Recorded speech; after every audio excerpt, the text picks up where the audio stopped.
La radio des Français dans le monde. Le podcast. Pourtant, il a un nom franco-français, Rousseau, mais c'est l'Asie qui l'a attiré pour une double raison. Il est tombé amoureux du Vietnam et tombé amoureux d'une Vietnamienne.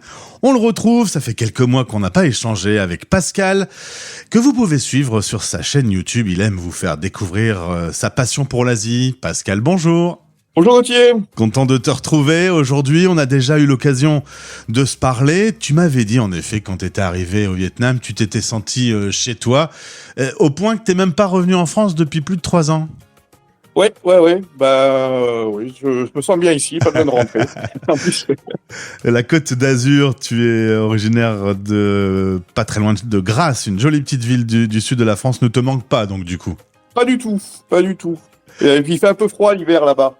Ah, ça c'est Donc, sûr. je suis venu ici. Alors, tu travaillais dans la vente par correspondance, tu vendais des articles de magie, et un jour tu décides... Ouais. Non, dans une vie antérieure. Ouais. Ouais, ça a l'air d'être très très loin pour toi. Un jour tu décides de partir en voyage, c'est au pif que tu as choisi le Vietnam. Oui, ça s'est fait par hasard. Ouais. Je suis arrivé au Vietnam vraiment par hasard. Ouais. Et donc, en effet, je l'ai dit, tu as rencontré très vite ta future femme, mariée en 96, 27 ans de mariage, félicitations. Merci. Du coup, l'Asie, c'est une passion. Tu organises des tours à vélo pour les touristes dans le centre du pays. C'est une activité que tu as toujours, même si depuis la pandémie, il y a moins de touristes. Oui, on a arrêté, on était fermé pendant pratiquement 2 ans. Et dès que le pays a réouvert, on a recommencé l'activité. Ça repart tout doucement. Alors c'est vrai qu'avec le Covid, ça a donné un gros coup de frein. Hein. Mais petit à petit, les choses reviennent. Ça va prendre un peu de temps de revenir au même niveau d'avant Covid. Mais ça va, on garde de l'espoir. L'une des raisons, c'est le prix des billets d'avion qui s'est envolé. Oui, je pense que c'est une des raisons qui fait que ça met un peu de temps à revenir. Les billets d'avion coûtent relativement cher maintenant pour venir au Vietnam. Mais le pays est en train d'essayer justement de compenser en faisant une nouvelle politique pour les visas, pour les Français et pour beaucoup de pays européens, pour rendre l'accès plus facile au visa. Du coup, c'est gratuit. Maintenant, on a le visa 45 jours gratuit pour venir au Vietnam. Ouais, donc il y a vraiment une volonté de faire revenir les touristes. Oui, complètement. Oui. Alors, tu profites d'être dans ce coin du monde pour te balader dans les pays aux alentours. Rappelle-nous un peu les différents pays que tu as déjà eu l'occasion de voir. Oh, il y en a quelques-uns. Il y a donc le Sri Lanka, le Cambodge, le Laos, la Thaïlande, la Birmanie, un petit voyage en Malaisie, un petit peu la Chine aussi, mais très peu encore. Voilà. Après, d'autres idées pour plus tard, mais petit à petit. Et là, tu avais eu l'occasion la dernière fois qu'on a échangé de te promener, d'aller jusqu'à Dien Bien Phu en moto.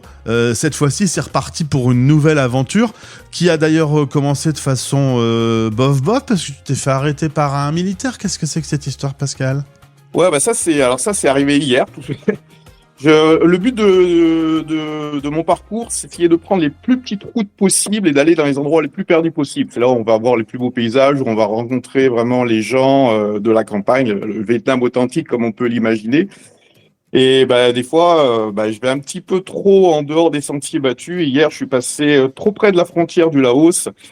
Et du coup, je me suis fait arrêter par un militaire qui m'a contrôlé, qui a photographié mon passeport, qui m'a pris en photo, qui a pris toutes mes informations et qui m'a ramené pendant plusieurs dizaines de kilomètres en arrière pour me ramener jusqu'à une route en me disant voilà, maintenant tu vas par là et tu reviens plus par ici, c'est interdit. Comme ça, donc, les choses sont claires. il a été très gentil, très correct, mais il m'a bien fait comprendre qu'il fallait pas jouer et il fallait pas retenter le coup, quoi. Alors, tu es toujours au Vietnam, mais pourtant, même si tu parles pas très bien le vietnamien, quand tu changes de région, les mots parfois diffèrent. Tu arrives toujours à te faire comprendre ? Oui, alors c'est vrai que le Vietnam, il y a beaucoup même selon les provinces, on peut avoir des différences de prononciation, mais entre le nord et le sud, ça diffère quand même pas mal. Et là, dans le nord, je commence vraiment à avoir du mal à me faire comprendre et à comprendre parce qu'il y a des mots qui sont pas pareils, les intonations sont différentes. Ça devient beaucoup plus compliqué. Mais ça me permet de pratiquer l'accent du nord. Alors comment tu fais techniquement quand tu n'arrives pas à te faire comprendre ? Tu passes par l'anglais, tu passes par ton téléphone ? L'anglais, alors là, comme je vais vraiment dans les endroits perdus, c'est très rare que je tombe sur des gens qui parlent anglais. Google aide beaucoup. Pas beaucoup. Oui, aide beaucoup, oui, quand même. Ouais. Alors, on peut te suivre sur ta chaîne Pascal au Vietnam, voyage, culture, histoire, exploration. En gros, ce que tu vis, toi, ce que tu découvres, toi, tu veux le faire partager au plus grand nombre. Voilà, au départ, j'étais parti comme ça, pour moi, pour me faire plaisir. Je me suis dit, pourquoi pas partager, ça peut peut-être intéresser les gens. Et donc, oui, j'essaye de... pour l'instant, j'ai pas encore publié beaucoup de vidéos sur ce voyage-là. Par contre, sur la page Facebook Pascal au Vietnam, tous les jours, je mets une série de photos qui reprend la journée qui vient de se passer. Et tu nous Avec partages... l'histoire et les anecdotes qui a pu m'arriver. Et tu nous partages tes différentes aventures. Un sandwich qui pique visiblement assez fort, hein.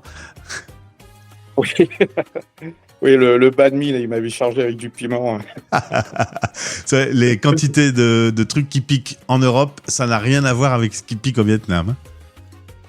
Non, c'est pas pire. En plus, moi, je suis très sensible à tout ce qui est pimenté.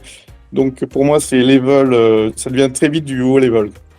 Et tu parlais également de l'alerte typhon qu'il y avait eu dans la région il y a quelques mois, avec des vents jusqu'à 200 km/h. Oui. Alors ça fait quelques temps déjà, mais oui, j'avais abordé le sujet quand le typhon était passé. Oui. C'est quoi cette bouteille jaune qui est un produit miracle ? Ah, ça, c'est quelque chose qu'on va trouver sur la route entre Da Nang et Hue. On va trouver ces bouteilles-là. C'est un produit qui permet de calmer les douleurs. Et pour l'avoir essayé, c'est surprenamment efficace. Ça marche vraiment très bien.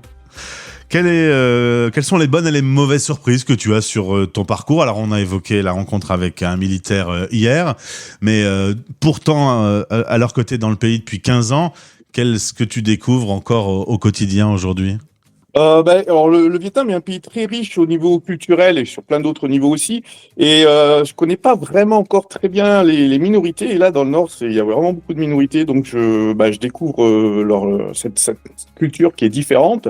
J'ai eu l'occasion de dormir dans une famille thaï il y a quelques jours et qui ont eux-mêmes d'ailleurs leur propre dialecte, qui parlent pas forcément vietnamien. Donc il y a plein de choses comme ça que je découvre tout le temps. En tout cas, tu poursuis la découverte de cette région du monde avec passion et de toute façon, tu vas continuer à découvrir l'Asie. Ah il n'y a pas de raison que ça s'arrête. Clairement. Eh ben, bonne balade à moto. Tu sais quand tu pars, tu sais quand tu rentres ou pas ? Je me suis donné un mois plus ou moins. Alors il y a plus de chances que ce soit plus que moins, mais j'ai pas de date fixe.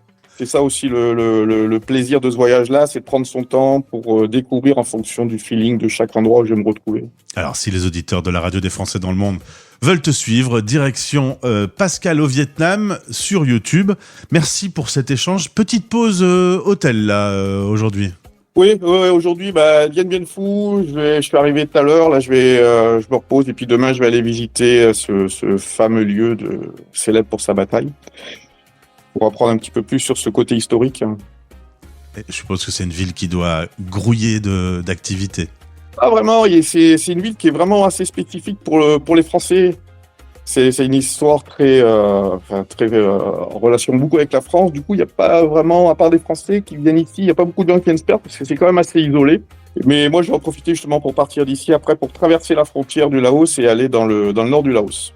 Eh ben, on va te suivre sur ta chaîne YouTube. Merci pour ce témoignage et pour cette passion toujours aussi vive pour l'Asie. Au plaisir de te retrouver. C'est toujours avec un grand plaisir, Gauthier. Et puis en plus, tu te balades en écoutant souvent la radio. Tu m'as dit que tu restais auditeur fidèle. Ouais. Exactement. Eh ben, merci en tout cas et à très vite. Salut. À bientôt. Au revoir.